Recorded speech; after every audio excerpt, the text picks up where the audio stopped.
Kalau produk anda hanya sesuai untuk golongan tertentu, itu sebablah sale anda susah nak naik. Saya nak cerita satu kisah. Ada seorang kawan saya ni, dia jual satu produk tau. Produk dia memang bagus, berkualiti, harga pun okey. Tapi satu je masalah dia.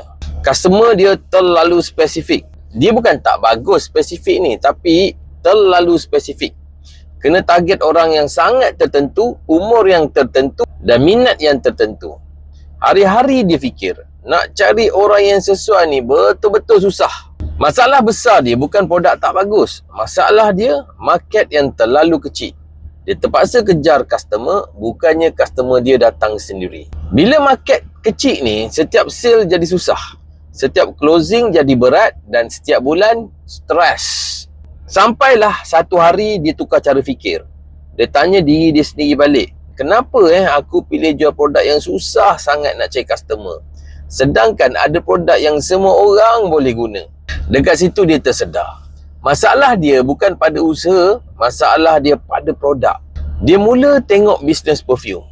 Dan dia nampak satu benda. Perfume ni, lelaki pakai, wanita pakai, remaja pakai, orang kerja pakai, maknanya semua orang pakai. Market dia luas gila dan paling best dia start dengan minyak wangi tuju. Sebab sekarang ni ada promosi lelong.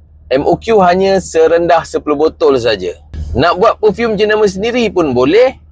Pun sama dengan minimum order hanya 10 botol saja. Dari mula kecil, dia jual dekat kawan-kawan dia.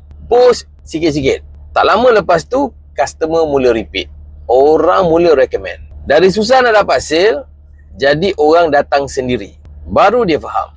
Bukan sebab dia tak pandai jual, tapi sebelum ni dia pilih jalan yang susah.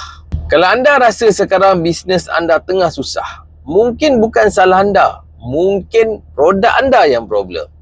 Kalau nak mula dengan cara yang lebih mudah, WhatsApp saya sekarang. Grab promosi lelong ni sementara masih ada. Kadang-kadang bukan kita yang tak mampu berjaya, cuma berada dalam game yang salah.